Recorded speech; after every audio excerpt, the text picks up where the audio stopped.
Henry define, வணக்கம். இப்படி ஒரு நிலை இங்க இருக்கு அப்படின்றத நீங்க பார்க்கும்போது மனித உரிமை ஆர்வலரா எப்படி இருக்கு உங்களுக்கு? முதல்ல இந்த வழக்கு நாங்கள் எடுத்து நடத்தி கொண்டிருக்கக்கூடிய வழக்கின் காரணமா சொல்றேன். உங்களுடைய ரிப்போர்ட்டர் ஹரிஸ் சொன்னது தவறு. பெருங்குடி காவல் நிலையத்துல எல்கையிலிருந்து அவங்களை கூட்டிட்டு போனது காவல்துறையினர் என்று நமக்கு தெரியாது. யாருக்கும் எதையும் சொல்லாம அப்படியே கடத்தி வாகனத்தில் ஏத்திட்டு போனதுனாலதான் தாய் ஒரு பக்கமும் குழந்தை இன்னொரு பக்கமும் போக வேண்டிய ஒரு சூழல் ஏற்படுகிறது. இது முதலில்.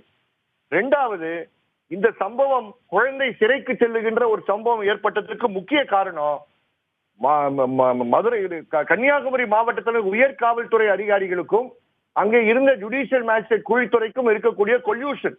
இவர்கள் சேர்ந்து பணி செய்வதன் காரணமாக தான் வெவ்வேறு உண்மைகளை மறைப்பதற்கு ஜோடித்து வச்சதுதான் இந்த மார்த்தாண்ட காவல் நிலையத்துல போட்ட 3ஆம் தேதி போட்ட அந்த வழக்கு. 3ஆம் தேதி ஆக்சுவலா இவர்கள் சட்டவிரோத காவலில் தக்கலை காவல் நிலையத்தில் இருக்கிறார்கள். எங்கள் குழுவில் இருக்கக்கூடியவர்கள் அவரை சந்திக்கிறார்கள். அந்த எங்க குழுவில் இருக்கக்கூடியவர் அந்த மாவட்டத்தை சார்ந்த ஜிஸ்தி முகமது அவர்கள் நேரடியாக அந்த இன்ஸ்பெக்டரிடம் பேசுகிறார். உங்கள் தொலைக்காட்சியில் பார்த்த நாகேந்திரன் வழக்கறிஞர் பேசுகிறார். இதை மறைப்பதற்காக, சட்டவிரோதமாக காவலில் இவர்களை 12 நாட்கள் வைத்ததை மறைப்பதற்காக மார்த்தாண்டம் காவல் நிலையத்தில் திருட்டு போனதாக அந்த திருட்டு வழக்கை பதிவு செய்து அந்த திருட்டு வழக்கில் இந்த மாரியம்மாளையும் இந்த குழந்தை விஜயையும் அவர்கள் கைது செய்திருக்கிறார்கள். ஆகவே சட்டவிரோத காவலை மறைப்பதற்கு இந்த மேஜிஸ்ட்ரேட் காரணமாக இருந்திருக்கிறார் என்ற குற்றச்சாட்டை நான் வைக்கிறேன். திரு ஹென்றி டிஃபைன், இப்படி 3 வயது குழந்தையை கைது செய்வதற்கு சட்டத்தில் இடம் இருக்கா? நான் சொல்றது கொஞ்சம் கேளுங்க. 3 வயது குழந்தை கைது செய்யவில்லை. 3 வயது குழந்தை கடத்திருக்கிறார்கள் காவல்துறையினர். கடத்தி காவல் நிலையத்தில் 12 நாட்கள் இல்லீகல் டிடென்ஷன்ல வச்சிருக்காங்க. அதுக்கப்புறம் இதை மறைப்பதற்கு லீகலா நேற்று இரவு ஒரு சம்பவம் நடந்ததாக காட்டி 3ஆம் தேதி சம்பவத்தை காட்டி 4ஆம் தேதி அவர்களை ஆஜர்படுத்துகிறார்கள். மேஜிஸ்ட்ரேட் கவனக்குறைவாக இருந்ததன் காரணமாக, இந்த வழக்கில் இருக்கக்கூடிய கூறுகள் எல்லாம் பார்க்காமல் இருந்ததன் காரணமாக தாயிடமிருந்து ஏற்கனவே 12 நாட்கள் பிரிக்கப்பட்ட குழந்தையை இன்னும் அவங்க சித்திகிட்ட ஒப்படைச்சு ரிமாண்ட் செய்கிறார்கள்.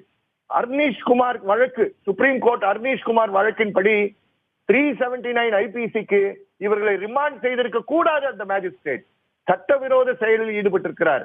இவர்களை விசாரணைக்கு அழைத்து செல்கிறார்கள்.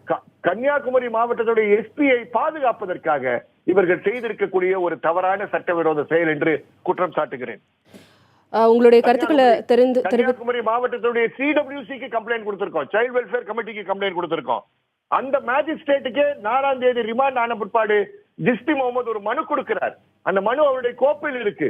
அதில் ஒரு ஹேபியஸ் கார்பஸ் பெட்டிஷன் இருக்குன்னு கூறப்படுகிறது. 12 நாட்கள் இவர்கள் இல்லீகல் டிடென்ஷன்ல இருக்கான்னு கூறப்படுகிறது.